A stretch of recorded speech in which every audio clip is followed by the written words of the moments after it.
बहुत बहुत स्वागत है आपका द NDTV ऑटो शो में। मैं हूं इस वक्त इलेक्ट्रिक जी वैगन के साथ या फिर G580 विद EQ टेक और इसके बारे में और इन्फॉर्मेशन देंगे आपको, लेकिन सबसे पहले देखते हैं क्या खास है आज के शो में। Audi Q7 फेसलिफ्ट का रिव्यू। मर्सिडीज बेंज ने लॉन्च की इलेक्ट्रिक जी वैगन, ले चलेंगे इसके क्विक वॉक अराउंड पर।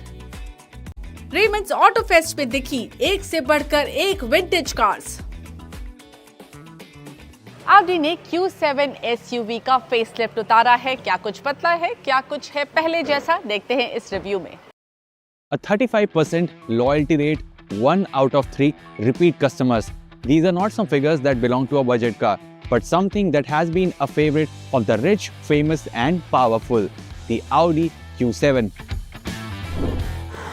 इस गाड़ी में जो सबसे बड़ा चेंज देखने को मिलेगा वो यहाँ पर सबसे बड़ी ग्रिल में। इस ग्रिल में आपको ये नए वर्टिकल क्रोम एलिमेंट्स देखने को मिल जाते हैं। ये काफ़ी ज़्यादा अच्छी लगती है, ये भी चेंज डिज़ाइन में आपको देखने को मिलती है। इसके जो हेडलैम्प्स हैं वो LED मैट्रिक्स हेडलैम्प्स आपको देखने को मिलते हैं। डायनामिक टर्न इंडिकेटर्स ऑब्वियसली इसमें आपको देखने को मिल जाते हैं। एंड यहाँ पर इसका जो बम्पर है वो भी रीडिज़ाइंड है। ये जो स्लैट्स देख रहे हैं ये ज़्यादा अलग हैं पहले के मुकाबले। यहाँ पर आपको एक वर्टिकल ओपनिंग देखने को मिलती है रेडिएटर्स को कूल करने के लिए। दो साइड पर रेडिएटर दिए गए हैं इसके इंजन को कूल करने के लिए।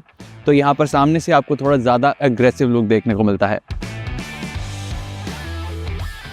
साइड से आपको देखने के बाद पता चलता है गाड़ी कितनी लंबी है, 5 मीटर से भी ज़्यादा लंबी है। इसकी जो रोड प्रेजेंस है वो बहुत ही बेहतरीन है, लोग मुड़ मुड़ के देखते हैं। इसकी लुक्स की वजह से भी इसका जो बैज है उसकी पावर अलग है और इसका जो साइज़ है काफ़ी विशाल लगती है रोड पर देखने में। यहाँ पर आपको ये एलॉय व्हील्स जो मिलते हैं ये भी अनचेंज्ड हैं बट लिखते काफ़ी अच्छे हैं। अब इसके कैबिन में आपको कुछ भी चेंज नहीं मिलेगा बट यहाँ पर आपको 2 अपहोल्स्टरी के कलर ऑप्शन मिलते हैं, cedar brown and saiga beige. यहाँ पर सीडर ब्राउन है एंड ये क्रिकेट लेदर अपहोल्स्टरी कंपनी बुलाती है, I don't know why, but leather upholstery की जो क्वालिटी है वो काफ़ी अच्छी है। इसके डैशबोर्ड पर ओपन पोर वुडन मटेरियल यूज किया गया है बट जो 10.1 इंच का टच स्क्रीन है वो अनचेंज्ड है। यहाँ पर आपको ये 12.3 इंच की स्क्रीन मिलती है, 8.4 इंच का यहाँ पर टच पैड मिलता है, ये भी टच स्क्रीन ही है बेसिकली। ये आपके AC कंट्रोल्स के लिए है, बाकी आपके आइडल स्टार्ट स्टॉप वगैरह के कंट्रोल्स भी आप यहाँ से हैंडल कर सकते हो। बट एक इशू ये है कि जब आप ड्राइव कर रहे हो तो मोमेंटेरली भले ही 1-2 सेकंड के लिए आपको रोड से नज़र हटानी पड़ती है यहाँ पर आपको इनको चेंज करने के लिए। ऑल्दो इनसे हैप्टिक फीडबैक आपको मिलता है बट अगर आपने वो सेट नहीं किया है तो वहाँ पर थोड़ी इशू हो सकती है। उसके अलावा यहाँ पर आपको ये एयरक्राफ्ट स्टाइल गियर सिलेक्टर मिलता है। यहाँ पर आपको 2 कप होल्डर मिलते हैं, 12 वोल्ट सॉकेट मिलता है, आपकी की होल्ड करने के लिए बढ़िया सी स्पेस मिलती है। और ये जो आपका आर्मरेस्ट है इसके नीचे आपको वायरलेस चार्जिंग पैड मिलता है और 2 टाइप C सॉकेट मिलते हैं। गाड़ी में आपको कोई भी टाइप A सॉकेट नहीं दिया गया है। और जो आपका ग्लव बॉक्स है फेल्ट की लाइनिंग वाला है और बहुत ही बड़ा है। एंड आप नोटिस करेंगे यहाँ पर ये थोड़ा सा कटआउट सा है। यूजुअली पुरानी गाड़ियों में, पुरानी Q7 वगैरह में यहाँ पर आपको CD चेंजर वगैरह मिलते थे बट अब सब कुछ डिजिटल हो गया है तो यहाँ पर उन जैसी फीचर्स को हटा दिया गया है पर उनकी छवि आपको देखने को फिर भी मिल जाती है। डोर पॉकेट्स काफ़ी अच्छे हैं। Bang & Olufsen का 19 स्पीकर का सेटअप मिलता है, 700 वॉट का ऑडियो आउटपुट है, काफ़ी बढ़िया है।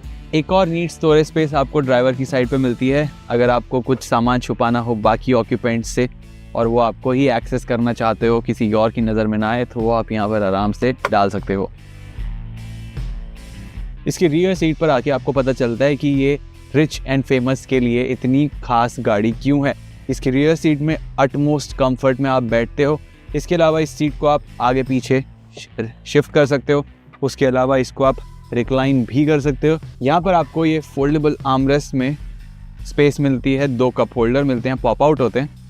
फ़ोन रखने की यहाँ पर कोई ऐसी जगह नहीं है। फिर यहाँ पर आपको सीट बैक पॉकेट मिलते हैं जिनमें नेट है, यहाँ पर आप फ़ोन आराम से रख सकते हो। नहीं तो डोर पॉकेट्स बहुत बड़े हैं, 2 लीटर की बॉटल भी आप आराम से वहाँ पर स्टोर कर सकते हो। आपकी प्राइवेसी मेंटेन करने के लिए आपको यहाँ पर दिया गया है ये सन ब्लाइंड।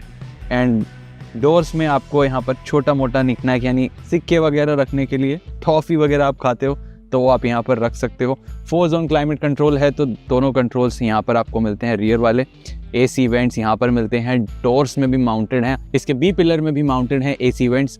इसके अलावा आपको यहाँ पर 2 टाइप सी सॉकेट मिलते हैं, एक 12 वोल्ट चार्जिंग पोर्ट मिलता है एंड ये बड़ा सा सनरूफ मिलता है।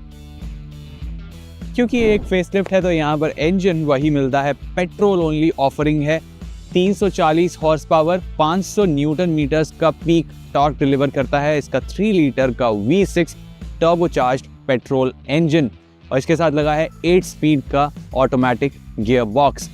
0 to 100 5.9 सेकेंड्स में, और इसकी टॉप स्पीड है 250 किलोमीटर पर आवर। बट ये सब ड्राइव करते हुए कैसा पता चलता है, चलिए चला के देखते हैं। Q7 की ड्राइवर सीट से आपको वो इनविंसिबिलिटी वाली फील आती है।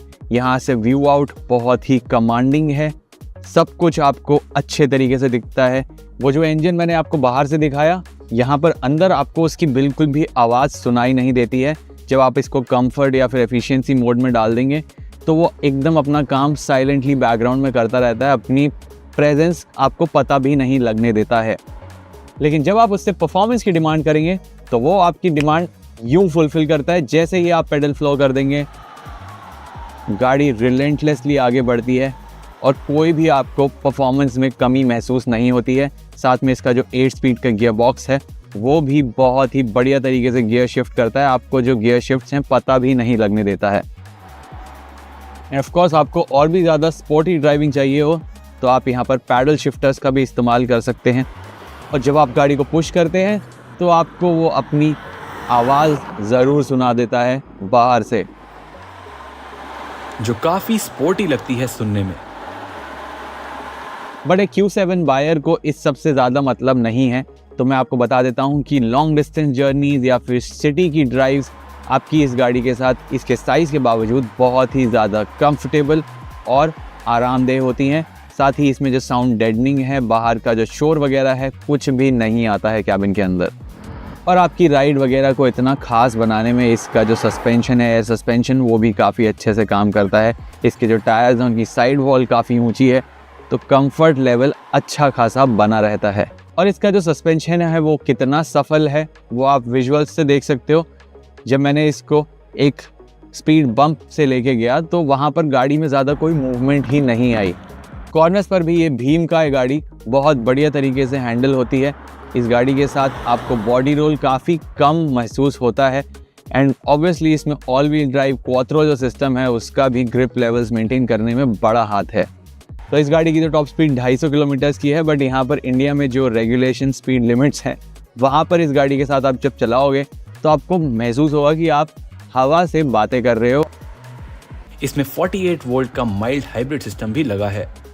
करीबन 11 किलोमीटर पर लीटर की इसकी क्लेम्ड फ्यूल इकोनॉमी है, बट रियल वर्ल्ड में आप उम्मीद कीजिए 7 से 8 किलोमीटर की ये आपको एवरेज फ्यूल इकोनॉमी दे सकती है। इसकी 88 लाख से 97 लाख रुपीस की एक्स शोरूम प्राइस कीमत पर Q7 एक बहुत ही नो नॉनसेंस और स्मार्ट पैकेज है, जिसकी लेगेसी और बैज वैल्यू भी अच्छी है। तो अगर आपको एक शॉफर ड्रिवन लग्जरी क्रूजर चाहिए जो ऑलमोस्ट हर टेरेन पर सफल है, तो Q7 आपके लिए काफी सेंस बनाती है। द NDTV ऑटो शो में आप सबका एक बार फिर से स्वागत है। अब बात करते हैं OG जी वैगन की। जी वैगन को एक मॉडर्न ट्विस्ट मिल चुका है, अब ये बन चुकी है इलेक्ट्रिक। मोहित भारद्वाज बता रहे हैं इसके बारे में सारी डिटेल्स। ये कोई साधारण जी वैगन नहीं है, ये है द मर्सिडीज बेंज EQG 580। जी हाँ, अब नए दौर नए ज़माने के साथ मेल खाती हुई जी वैगन भी अब एक इलेक्ट्रिक SUV बन चुकी है। On the front, you're treated with a fascia that is very familiar. In fact, the whole design language is very familiar and you cannot mistake it for something else. जो हमने photos देखी थी वहाँ पर हमें एक अलग ग्रिल देखने को मिली थी, एक डिजिटल ग्रिल जो कि इल्यूमिनेटेड थी, बट यहाँ पर ऐसा नहीं है। This is the first edition of the G wagon. अगर आप साइड्स की ओर आएंगे तो यहाँ पर आपको 20 इंच के अलॉय व्हील्स मिल जाते हैं, आपको 250 मिलीमीटर की ग्राउंड क्लियरेंस मिलती है और लगभग 850 मिलीमीटर की वाटर वेडिंग डेप्थ मिल जाती है। इस गाड़ी में चारों ही टायर्स पर इंडिपेंडेंट मोटर रखी गई है, जिसकी वजह से ये अपना फेमस जी टर्न भी कर पाती है। पीछे की ओर आएंगे तो आपको फेंडर पर EQ बैज मिल जाता है जो बताता है कि ये एक इलेक्ट्रिक जी वैगन है। आपको इसकी सिग्नेचर बेजल्स मिलती हैं और they run across the whole length of the car. जो विंडो एरिया है, रेयर क्वार्टर ग्लास है, सब कुछ एकदम ओरिजिनल जी वैगन जैसा। बट रेयर फेस पे हमने कॉन्सेप्ट्स में देखा था कि आपको एक बॉक्स मिलेगा जिसके अंदर चार्जर रहेगा, लेकिन इंडिया स्पेक मॉडल में यहाँ पर आपको एक स्पेयर व्हील दिया गया है। And I am saying this very honestly, मुझे ये ज़्यादा पसंद आया in comparison to that rectangular box जिसमें आपको चार्जर माउंट करके मिलता था। In all likelihood, this looks like just another G-Wagon, and I'm sure the only difference that is there with which you can identify this is not a G63 or not a diesel or a petrol-powered G-Wagon. The absence of side-mounted exhaust, वो यहाँ पर नहीं है जो पहले हुआ करते थे। बट अब ये गाड़ी काफ़ी ज़्यादा शांत भी हो गई है, आपको उतना ज़्यादा शोर शराबा देखने को नहीं मिलेगा। तो चलिए गाड़ी के अंदर बैठते हैं, देखते हैं वहाँ क्या मिल जाता है। जी वैगन एक ऐसी गाड़ी है जो आपकी ताकत को दर्शाती है और आपको ताकत वहाँ भी चाहिए जब आप इसका दरवाज़ा करेंगे बंद। डैशबोर्ड लेआउट एकदम G63 AMG की तरह है, बट आपको यहाँ पर AMG डायल्स नहीं देखने को मिलेंगे। जो सीट्स हैं वो G क्लास जैसी हैं, बट आपको ब्लू स्टिचिंग मिल जाती है जो थोड़ा सा मॉडर्न एलिमेंट ऐड करती हैं। अब बात करें इस कॉकपिट की, तो यहाँ पर आपको नई MBUX कॉकपिट मिलती है, 12.3 इंच की टच स्क्रीन मिल जाती है और उसी के साथ आपको मिल जाता है keyless entry and go function in the EQG। और थोड़ी सी इम्पॉर्टेंट चेंज जो मर्सिडीज़ ने किया है वो किया है इस सेक्शन पे, जहाँ पर G63 AMG में आपको यहाँ पर 3 डिफलॉक को बटन मिलते थे, यहाँ पर आपको 3 अलग बटन्स मिलते हैं। The middle one is for low range, right side वाला G टर्न के लिए है और जो लेफ़्ट वाला है उससे आप G स्टीयरिंग का इस्तेमाल कर सकते हैं। यानी कि जब आप एक स्केची ऑफ रोड कंडीशन में होंगे तो ये गाड़ी आपकी हेल्प करेगी in making tighter turns by locking the inner side of the wheels in whichever direction you planning to go. आपको एक डेडिकेटेड ऑफ रोड कॉकपिट भी यहाँ पर मिल जाती है और उसी के साथ और भी काफ़ी इंटरेस्टिंग ऑफ रोड फंक्शंस मिल जाते हैं। मैं आपको बता दूँ ये गाड़ी एक 45 डिग्री के स्टीप इंक्लाइन को काफ़ी आसानी से चढ़ सकती है, दोनों ही डायरेक्शंस में, B it in the forward motion और in the reverse motion.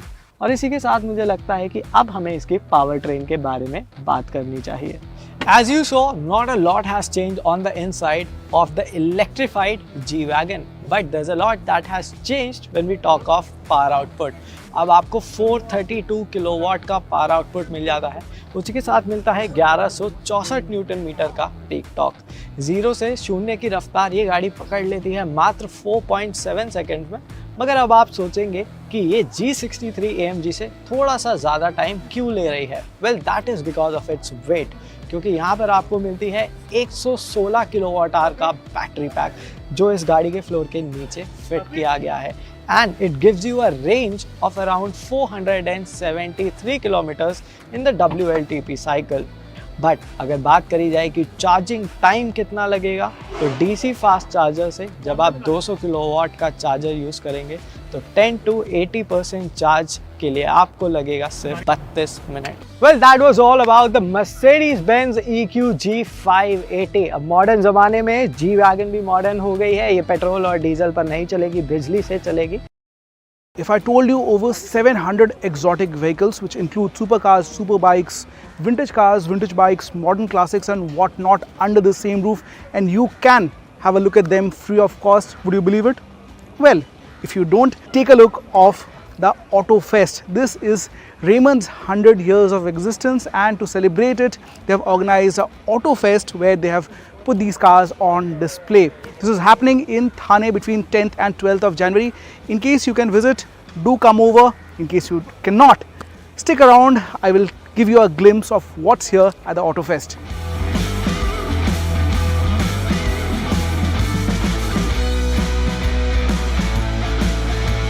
In the sea of exotic cars, this stands out. This is just not any other vintage car, but etched in the history books. The particular unit you see here, this Audi 100, dates back to 1985. You can see the number plate MFA1, and this belongs to one of India's finest all-rounders, Mr. Ravi Shastri, who had won this car as the player of tournament at the World Championship of Cricket. Well, there's a nice story behind it. Back then, the import duties were waived off by the then Prime Minister Shri Rajiv Gandhi, and this was brought to India. You see this car, it's in running and pristine condition thanks to Mr. Singhania's venture into Supercar Club Garage. They are into restoration of vintage cars and supercars, and all of this at a much affordable rate than what you see out there in the market. Let's quickly have a word with Mr. Singhania and know more about this. It's a passion for me. We wanted to put India's name on the world map. Like Rajiv just said, we did his 1934 Packard. It went for 8 shows this year and it won prizes in 7. So it clearly shows that our restoration work is up there amongst the best in the world. And slowly, I hope we will get this use. Now, no exhibition of classic cars can be complete without bespoke Rolls-Royce and Bentley. If you are here, do check out this corner of the Auto Fest, where you have a collection of almost few dozens of these cars which date back at least to the pre-independence era. The Auto Fest is just not about timeless classics and restored old world charm. You come here, you'll also have a look of the beauties, the top of the line luxury cars. Plenty of manufacturers have put their stalls here, ranging from Mercedes-Benz, Ferrari, Lotus, Range Rover, to name a few. They say 4 wheels move the body, 2 wheels move the soul. And presumably so, the two-wheeler section at the Auto Fest is the most crowded. People are here with lot of enthusiasm, and on display are there a series of two-wheelers, right from Ninjas, Hayabusas, the Goldwings, the huge bikes out here. And obviously it's not just about high performance oil guzzling super bikes, whether new or old. I am at a section which displays plenty of old school, humble, puny motorcycles. Out here is collection of old bikes that range from Royal Enfield, Rajdoot, Lambretta, Vespa, Norton and what not. These bikes, few of them actually date back to 1940s and 50s. Do have a quick look. I had extreme fun taking my day out and visiting Raymond's Auto Fest. Well, if you have time, do visit this place. I'm sure you'll be thoroughly enjoying this experience. तो कैसा लगा आपको आज का show? आप हमें बता सकते हैं एनडीटीवी ऑटो के यूट्यूब चैनल पर, और अभी हमारे चैनल को सब्सक्राइब जरूर कर लीजिएगा, क्योंकि 17 जनवरी से शुरू हो रहा है भारत मोबिलिटी ग्लोबल एक्सपो 2025 और हम उसे एक्सटेंसिवली कवर करने वाले हैं। सारी गाड़ियां एक से बढ़कर एक जो वहां लॉन्च होंगी, दिखाई जाएंगी, सब लेकर आएंगे आपके लिए। तो एनडीटीवी ऑटो को सब्सक्राइब जरूर कर लीजिएगा।